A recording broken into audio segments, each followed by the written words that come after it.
Bismillahirrahmanirrahim. Assalamualaikum warahmatullahi wabarakatuh. Selamat pagi anak-anak semua. Pagi ini Selasa 28 Juli 2020 kita akan melanjutkan pembelajaran tentang sistem reproduksi. Pagi ini materi pokok yang akan kita pelajari meliputi 4. Yang pertama, spermatogenesis, oogenesis, hormon reproduksi, dan siklus menstruasi. Tujuan pembelajarannya diharapkan kita semua bisa belajar, memahami, mengerti 4 materi pokok tadi. Kemudian materi yang pertama yaitu spermatogenesis.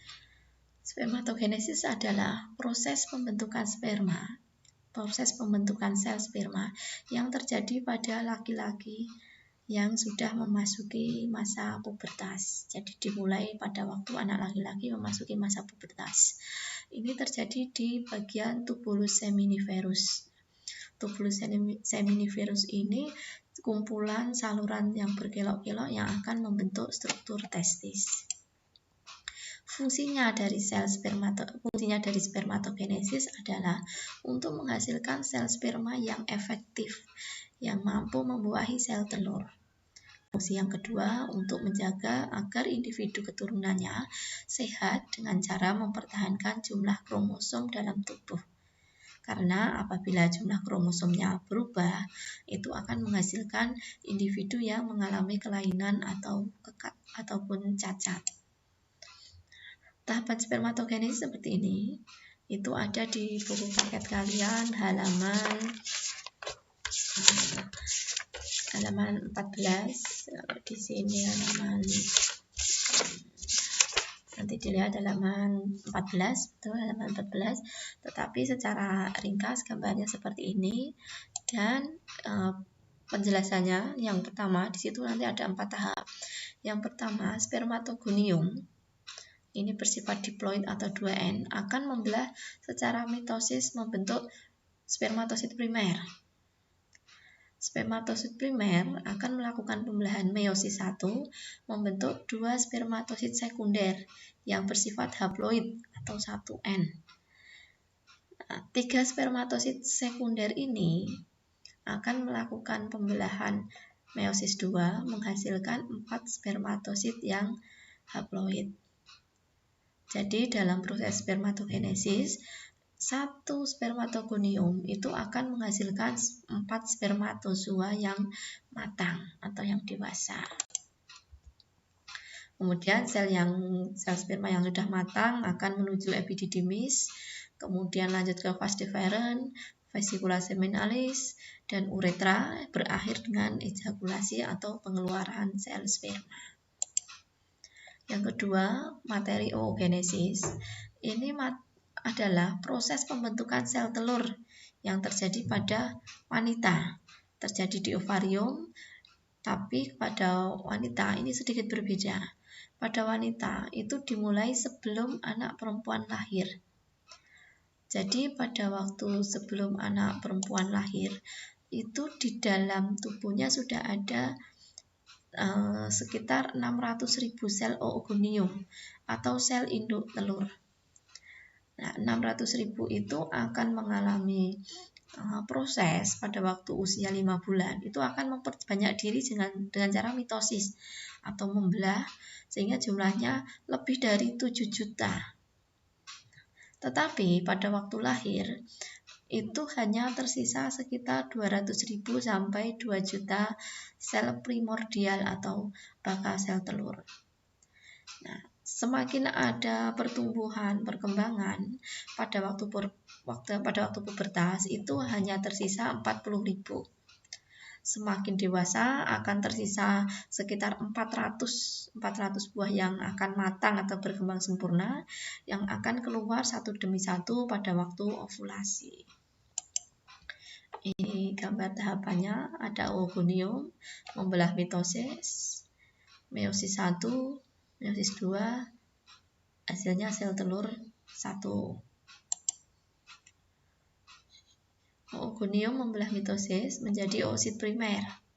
Oosit primer menghasilkan oosit sekunder dan 1 buah polosit atau badan kutub pertama. 1 badan kutub pertama mengalami meiosis 2 akan menjadikan 2 polosit. Sedangkan yang oosit sekunder akan membelah menjadi satu ootit dan satu polosit. Nah, ootit akan berkembang menjadi sel telur.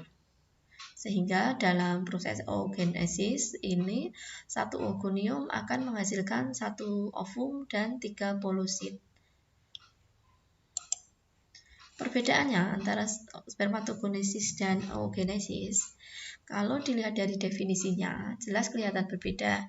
Spermatogenesis pembentukan sperma, oogenesis pembentukan ovum atau sel telur. Tempat prosesnya juga jelas berbeda karena berada pada individu yang berbeda. Spermatogenesis di tubulus seminiferus, oogenesis di ovarium. Hasilnya, pada spermatogenesis menghasilkan 4 spermatozoa, pada oogenesis hanya menghasilkan 1 sel telur. Proses spermatogenesis dan oogenesis ini dipengaruhi oleh hormon reproduksi. Hormon reproduksi adalah hormon yang berperan dalam pematangan untuk memproduksi sel kelamin. Pada laki-laki yang paling pokok adalah hormon testosteron, dan pada perempuan adalah hormon estrogen dan progesteron. Sebenarnya testosteron juga dimiliki oleh perempuan, tetapi dalam jumlah yang lebih sedikit. Hormon sebaliknya juga dimiliki oleh laki-laki dalam jumlah yang sedikit. Ini fungsinya hormon. Yang pertama, estrogen. Ini memicu dinding rahim untuk menebal pada wanita untuk mempersiapkan proses kehamilan kalau nanti ada pembuahan. Nah, pada laki-laki, hormon ini berfungsi menjaga kesehatan sperma.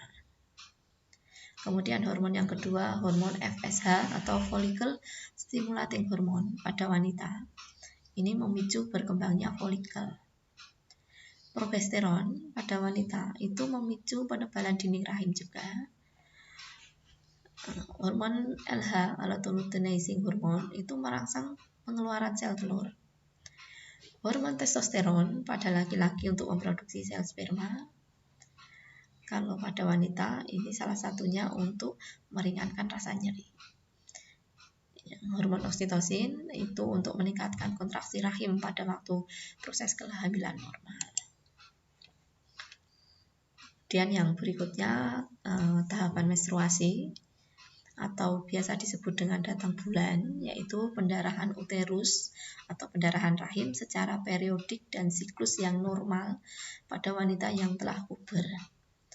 Nah, proses ini diikuti atau disertai pelepasan endometrium atau dinding rahim yang mengandung darah, lendir, dan sel epitel atau sel dinding rahim melalui vagina. Pada umumnya, siklus menstruasi adalah 28 hari dengan lama menstruasi antara 4-6 hari. Dan jumlah darah yang dikeluarkan rata-rata 20-60 ml dalam satu hari. Apa itu siklus menstruasi? Di sini disebutkan ada, kalau tadi disebutkan siklusnya 28 hari, ternyata di sini ada sedikit berbeda. Ada yang siklus panjang 40 hari, siklus pendek 18 hari. Sedangkan tadi disebutkan siklusnya kurang lebih 28 hari. Jadi, siklus 28 hari itu waktu yang dibutuhkan oleh tubuh untuk memproses dari menstruasi hari pertama sampai menstruasi di bulan berikutnya. Kalau siklus panjang, berarti dia membutuhkan waktu 40 hari dari sekarang menstruasi sampai di menstruasi berikutnya. Kalau siklus pendek, berarti membutuhkan 18 hari dari sekarang menstruasi sampai ke menstruasi di bulan berikutnya. Kalau siklus yang umum, yang normalnya 28 hari, berarti membutuhkan waktu 28 hari dari menstruasi hari pertama sampai di menstruasi bulan berikutnya. Jadi umpama siklus pendek, sekarang menstruasi di tanggal 1 Juli, berarti nanti di tanggal 18 ataupun 19 kalau ada kemunduran sedikit, dia akan mengalami menstruasi lagi. nanti berikutnya dari tanggal 18 atau 19 Juli ditambah 18 hari itu akan jatuh di bulan Agustus. Kemungkinan di awal-awal mungkin tanggal 10. Nah, tetapi jika siklus 28 hari berarti umpama menstruasinya tanggal 1 Juli, maka nanti kurang lebih tanggal 28 Juli ataupun 29 Juli dia akan menstruasi di siklus berikutnya. Nanti di bulan berikutnya berarti kemungkinan tanggal akhir-akhir Agustus, karena setelah 28 Juli ditambah 28 hari lagi, nah kemungkinan berarti di akhir Agustus. Nanti tinggal dihitung. Jadi kalau 40 hari berarti 1 Juli nanti menstruasi berikutnya di tanggal kurang lebih 10 Agustus. Begitu cara membedakannya. Nah, siklus menstruasi di sini ada terlihat siklus tanggal-tanggalnya. Di sini tanggalnya, tapi untuk yang lebih jelasnya seperti ini. Ini ada di buku kalian halaman 22. Di situ disebutkan siklus menstruasinya ada 3 tahap. Yang pertama, fase menstruasi hari ke-0 sampai ke-5. Proliferasi 10 sampai 14, sekretori 15 sampai 28. Ini artinya sama seperti ini. Kenapa di sini disebutkan 4 tahap? Karena tahapan fase ovulasinya dimasukkan ke dalam siklus menstruasi. Yang pertama, fase menstruasi itu pada tanggal 1 sampai 5. Di sini tadi disebutkan 0 sampai 5. Tanggal 1 sampai 5 kemungkinan menstruasi selama ini 5 hari. Nah, di sini lapisan dinding rahimnya akan lepas dan keluar melalui vagina. Yang kedua, fase folikular tanggal 6 sampai 13. Di sini disebutkan fase proliferasi tanggal 6 sampai, kalau di sini sampai 14. Fase folikular 6 sampai 13. Ovarium akan memproduksi folikel yang berisi sel telur. Nah, setelah 13 hari, pada hari ke-14 terjadi fase ovulasi atau pelepasan sel telur yang tadi sudah masak atau sudah matang. Nah, sel telur akan dilepaskan dari ovarium, kemudian akan bergerak ke tuba Fallopi dan menempel di dinding rahim.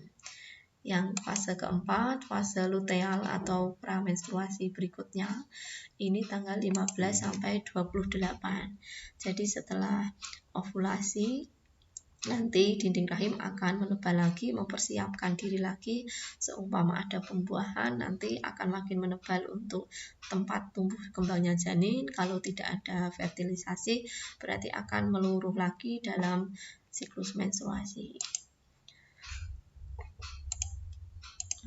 Fertilisasi ini proses peleburan inti sel sperma dengan inti sel telur sehingga membentuk zigot. Umumnya terjadi di sepertiga tuba Fallopi atau oviduct.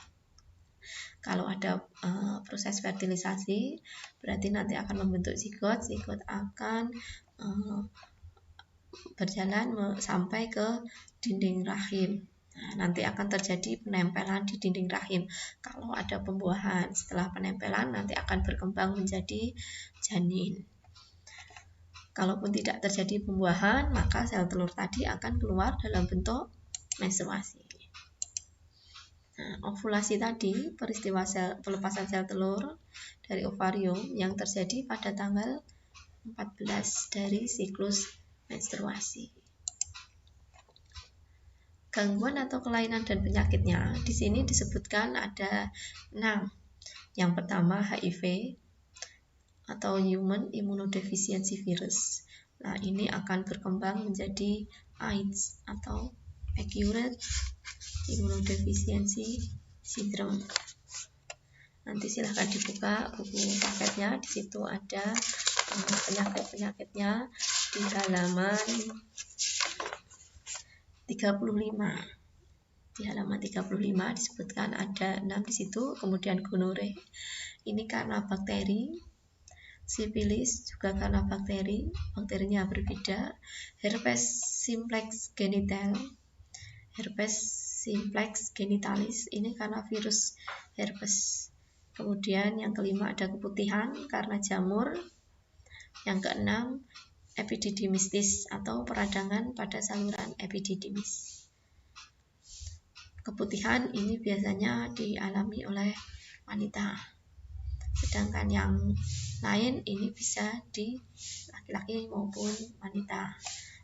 Epididymis khusus ada di laki-laki karena hanya dimiliki oleh laki-laki. Nah, ini sedikit tips untuk menjaga kesehatan reproduksi. Yang pertama, menggunakan celana dalam yang berbahan katun, yang tidak bersifat panas, yang bisa menyerap keringat. Kemudian selalu membilas organ reproduksi seusai buang air. Saya sarankan untuk membilas organ reproduksi seusai buang air apabila di tempat umum. Itu sebaiknya kalian mengambil air dari air keran yang langsung mengalir, tidak diambil dari tampungan yang ada di bak kamar mandi ataupun di ember. Mungkin untuk mengguyur yang sudah terbuang mungkin boleh mengambil dari bak, tetapi untuk membilas organ reproduksi saya sarankan untuk langsung dari keran. Supaya apa? Supaya meminimalkan kalaupun air itu kotor, sehingga bagian yang kotor tidak akan menyebabkan masalah di organ reproduksi kita. Kemudian mengganti celana dalam 2-3 kali sehari. Karena kalian mungkin hanya mandi sehari 2 kali, pagi dan sore, mungkin kalian terbiasa menggantinya hanya pagi dan sore hari. Tapi karena siang itu beraktivitas yang cukup banyak, mungkin berkeringat, kalian bisa ganti. Kemudian khusus untuk wanita pada saat menstruasi, sering-sering mengganti pembalut antara 2-3 jam sekali. Kenapa harus sering mengganti pembalut? Karena pada waktu menstruasi, pembalut itu akan menampung darah, lendir, dan sel epitel tadi, di mana darah itu media yang sangat cocok untuk tumbuh kembang bakteri. Sehingga jangan sampai pada waktu menstruasi justru memberi kesempatan bakteri untuk tumbuh kembang sehingga bisa mengganggu organ reproduksi kita. Yang kelima, hindari menggunakan sabun pembersih kewanitaan ataupun hindari penggunaan Pentyline. Nah, ada beberapa anak wanita atau anak perempuan yang mungkin mengalami keputihan, itu mengantisipasi dengan menggunakan Pentyline. Tetapi mungkin penggunaannya tidak terus-menerus dan tidak setiap hari. Atau kalau terpaksanya keputihannya terlalu banyak, mungkin diantisipasi dengan Pentyline, mungkin hindari yang menggunakan pewangi. Kemudian rajin berolahraga. Sebenarnya untuk tambahan sedikit, sebenarnya keputihan pada wanita itu ada yang normal atau hormonal dan ada yang menjadi masalah karena penyebab dari jamur tadi. Keputihan yang normal itu ada beberapa materi itu menyebutkan pada waktu ovulasi atau pelepasan sel telur itu kadang diikuti oleh keputihan, atau setelah mengkonsumsi obat-obat tertentu itu juga kadang ada yang menyebabkan keputihan. Itu hal yang normal. Tetapi keputihan yang sudah bersifat tidak normal atau penyakit itu apabila volume keputihannya banyak, kemudian ada terjadi perubahan warna yang berbeda, misalnya warnanya menjadi sedikit hijau atau sedikit kuning atau bahkan mungkin ada yang kecoklatan. Nah, itu keputihan yang bersifat kurang baik ataupun yang karena jamur ataupun penyakit, sehingga sesegera mungkin dicari tahu penyebabnya dan diobati. Tugas yang perlu kalian kerjakan selain mengerjakan LKPD, jadi kalian di LKPD nanti yang pertama tugasnya itu mencari nama dan fungsi hormon, terus ada gangguan kelainan penyakitnya, kemudian menuliskan tahap siklus menstruasinya, Itu nanti sudah ada semua di LKPD. Dari paparan materi nanti kalian sebenarnya sudah bisa mengerjakan. Kemudian untuk tugas tambahan ini kalian tuliskan proses kehamilan dari trimester pertama sampai proses kelahiran. Misalnya trimester pertama itu dimulai dari pembuahan sampai 3 bulan pertama kehamilan. Misalnya di situ kalian tuliskan perkembangan janinnya, dari pembentukan tulangnya dan sebagainya. Itu nanti kalian sampaikan sedikit saja poin-poin pentingnya. Ingat, yang ditulis poin-poin penting, bukan menyalin catatan dari buku paket. Jadi tujuannya meringkas itu kalian mencari inti poin pokoknya. Gitu ya. Nah, kemudian untuk materi berikutnya nanti kita akan mempelajari tentang sistem perkembangbiakan pada tumbuhan dan hewan. Nah, demikian sedikit pemaparan materi hari ini. Kurang lebihnya mohon maaf. Assalamualaikum warahmatullahi wabarakatuh.